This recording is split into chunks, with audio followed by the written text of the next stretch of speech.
Over 50% of Silicon Valley billionaires have some kind of escape plan. That number didn't come from a leak or an expose. It came from one of them, said plainly in an interview without apparent embarrassment. Something is being prepared for. The question is what and how long it's been in motion. 7. The confession that started it all. Reid Hoffman said it in 2023, not in a whisper, not buried in a footnote, in a sit-down interview, on the record. He estimated that more than half of his peers in Silicon Valley tech wealth had purchased some form of apocalypse insurance. His words. Then he moved on to the next question. That's the part that sticks, not the statistic, the casualness. Hoffman isn't a fringe voice. He co-founded LinkedIn, was an early investor in Facebook, and has spent decades at the center of the conversation about where technology is taking society. When he says more than half, he's not speculating from the outside. He's describing a social norm he's watched develop among people he knows personally. People who attend the same conferences, people who sit on the same boards. The phrase apocalypse insurance does a lot of work. Insurance implies a risk calculation. Something you buy not because you expect the worst, but because the worst is no longer unthinkable. You don't buy flood insurance because you believe your house will flood. You buy it because the cost of being wrong without it is total. What Hoffman described is a class of people who have looked at the trajectory of the world, climate instability, political fragmentation, pandemic risk, AI acceleration, whatever sits at the top of their personal threat model, and decided the expected value of having an exit strategy is positive, which is a very clean way of saying they're not sure civilization holds.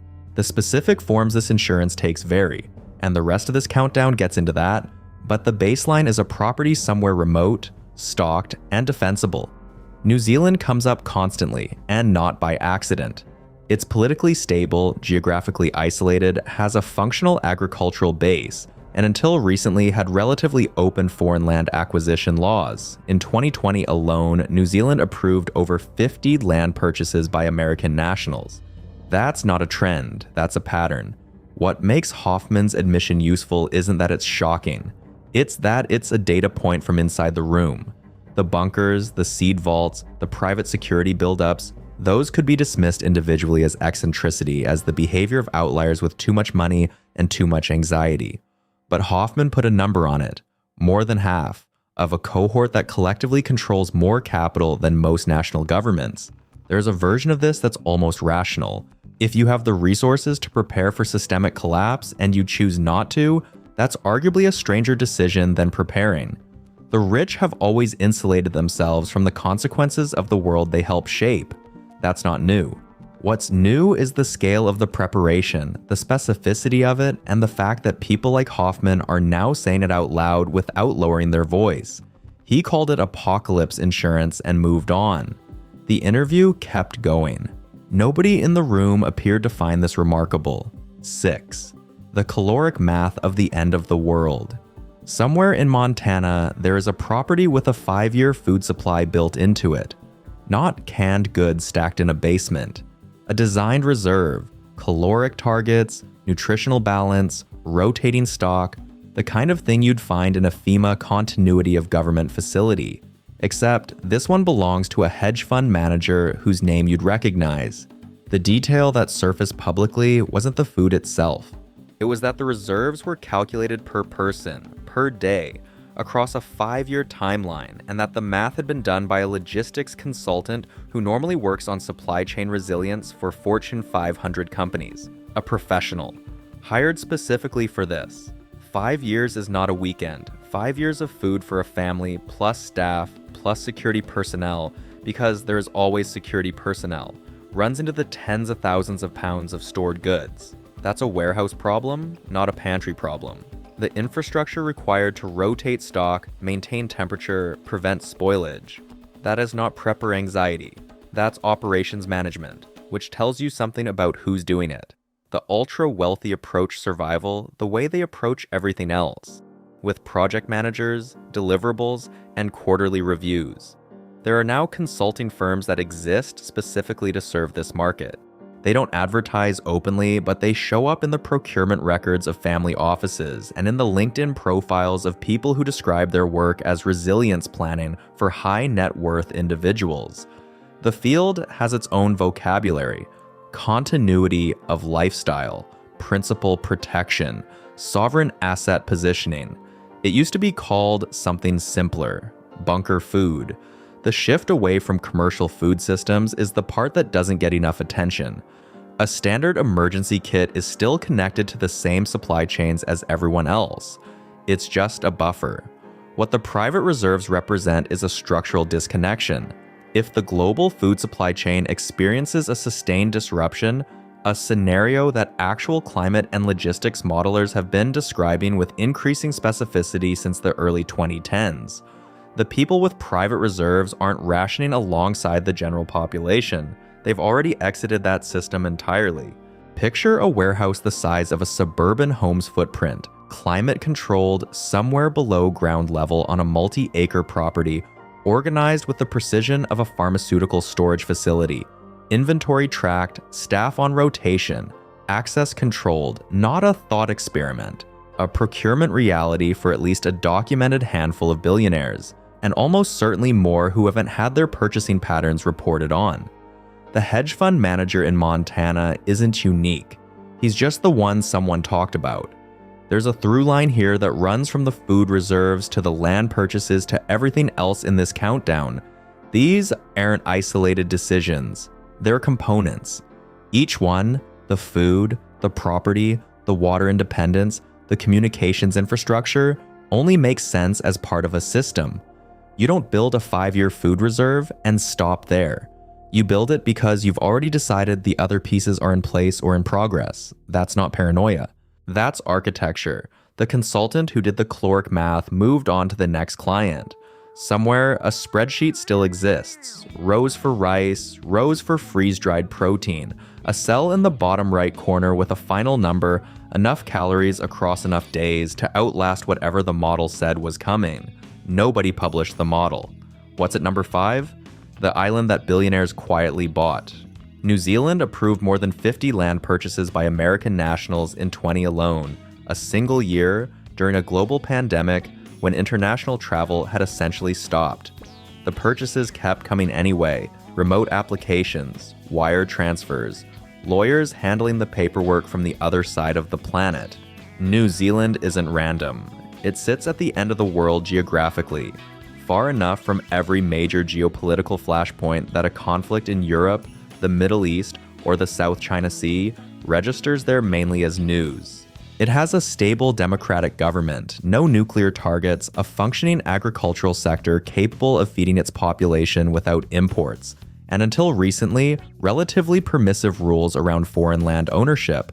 It also has something harder to quantify: distance as a feature, not a bug. Peter Thiel got his New Zealand citizenship in 2011 after spending only 12 days in the country, a detail that emerged publicly in 2017 and caused a minor diplomatic incident. The citizenship was granted under provision for people of exceptional talent or business acumen. The New Zealand government later said it hadn't been fully informed about the extent of his property acquisition there.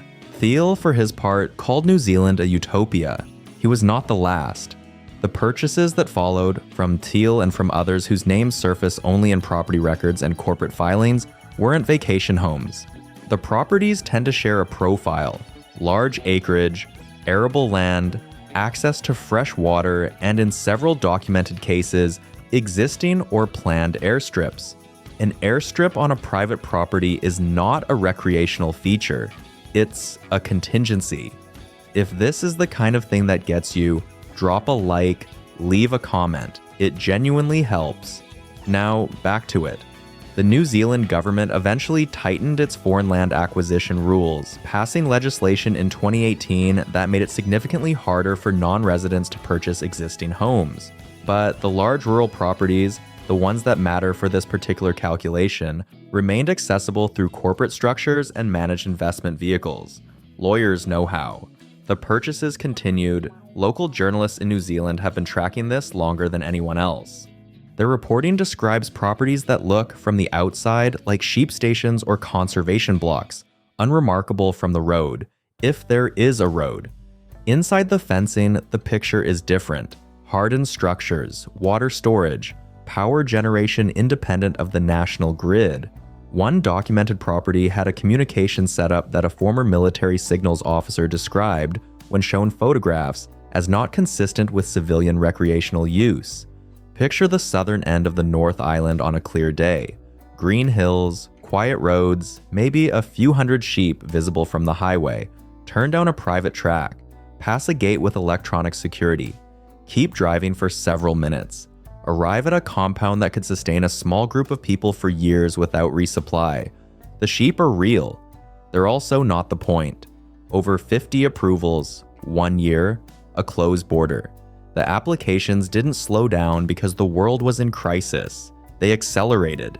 The fourth satellite network, the one that governments now depend on. Starlink launched its first operational satellites in 2019.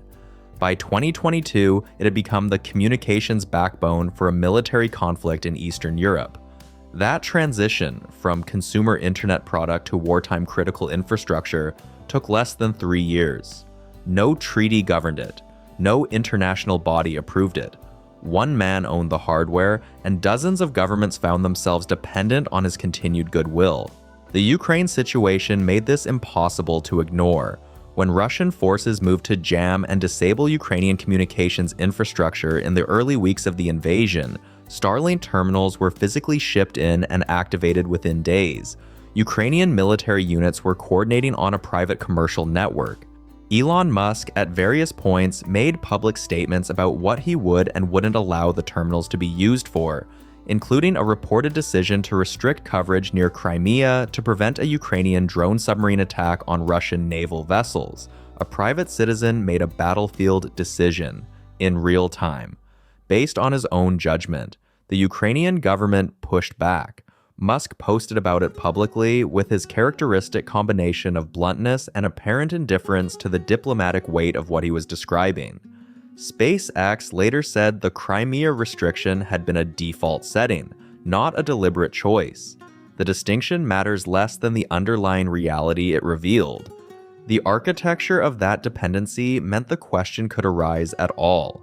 By early 2023, Starlink had more than 1 million active users across Ukraine alone, enough terminals that the network had become structurally load-bearing for the country's defense communications. 1 million terminals, each roughly the size of a pizza box, pointed skyward from rooftops and vehicle, mounts, and field positions.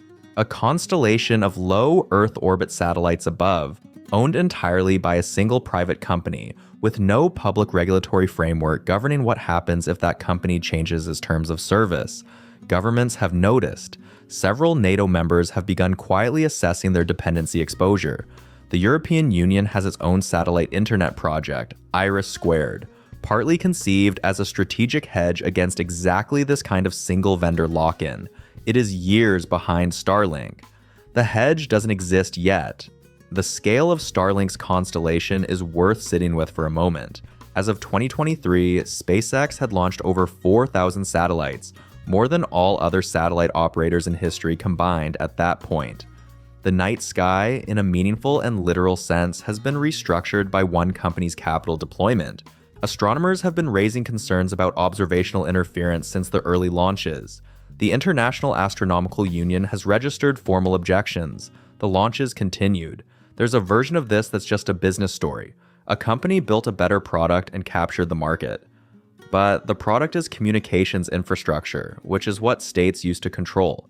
The fact that a private individual now holds that kind of structural leverage over military operations, disaster response, and national security communications for multiple sovereign governments, that's not a business story anymore. 4,000 satellites above your head, one set of terms and conditions. Consider number 3, the men with guns. Eric Prince built Blackwater in 1997 with a simple premise. Governments need soldiers they can deploy without the political cost of deploying soldiers. The company ran contracts in Iraq worth hundreds of millions of dollars, employed over 20,000 personnel at its peak. roughly the active duty force of a small nation, and operated with a degree of legal ambiguity that took years of congressional hearings to partially resolve. Prince eventually sold Blackwater, rebranded twice, moved to Abu Dhabi, and kept working. He has never been far from the orbit of ultra-high net worth individuals and their security arrangements. The private security industry that exists today for billionaire principals is not bodyguards with earpieces. At the lower end, it is close protection teams, former special operations personnel, rotational schedules, advance work, route planning.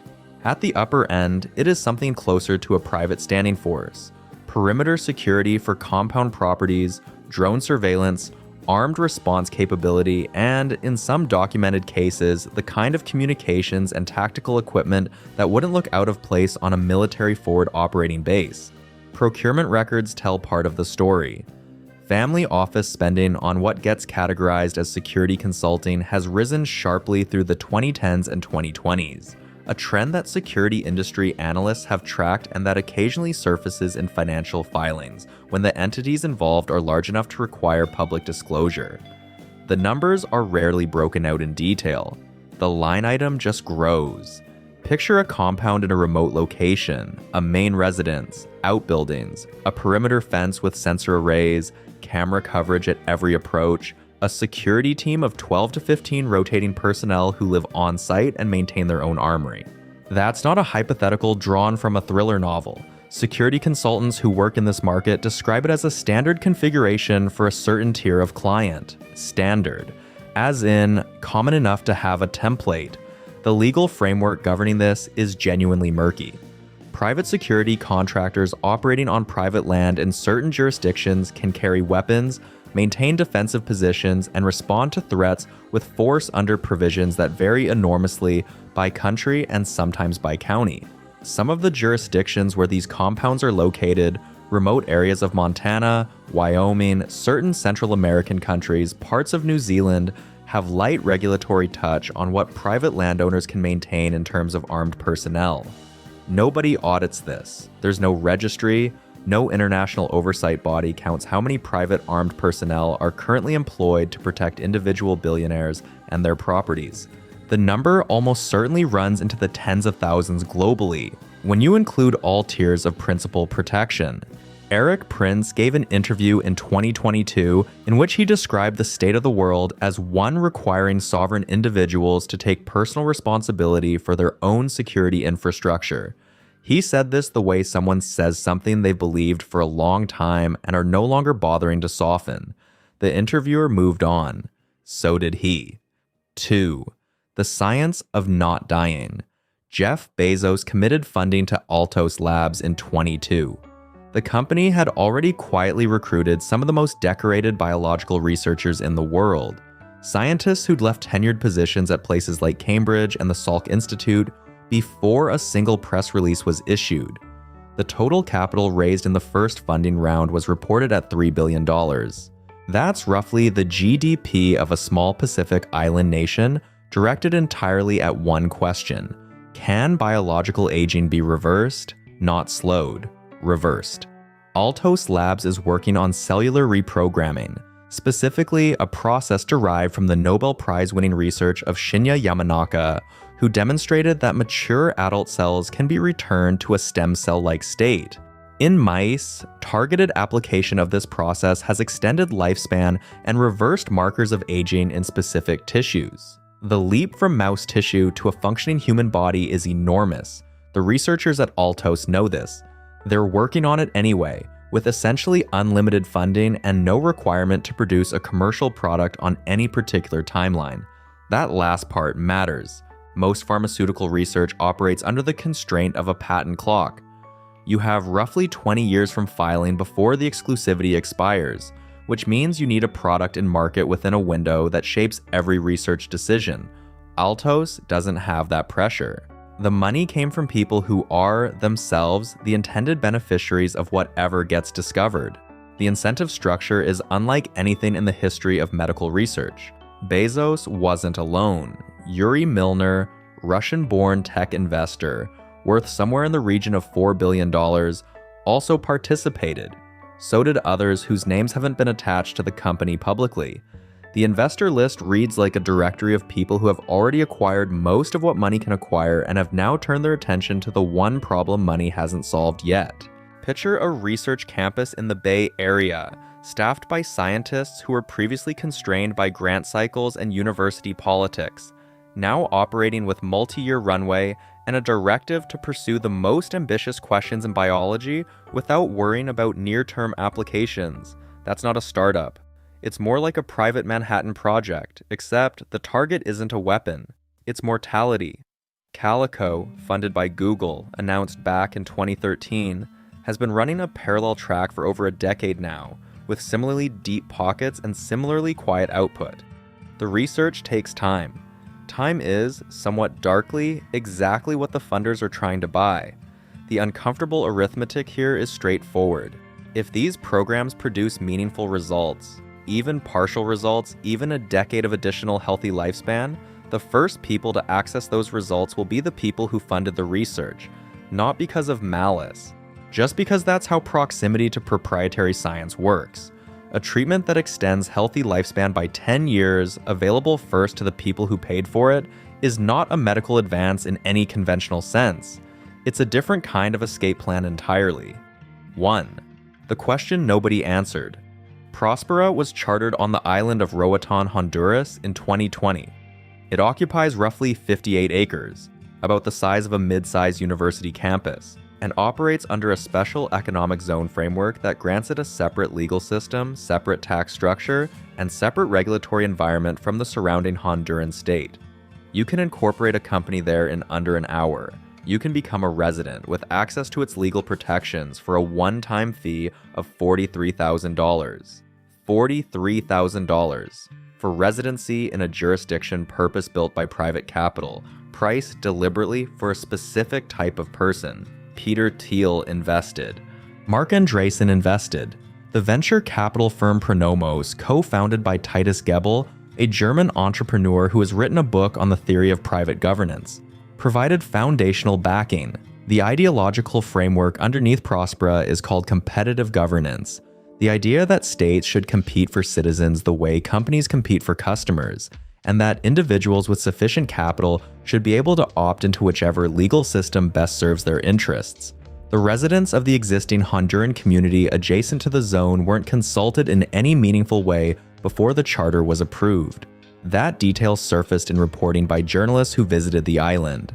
Local fishermen and farmers found themselves adjacent to a private legal jurisdiction that had materialized on their coastline through a combination of capital, lobbying, and a Honduran government eager for foreign investment.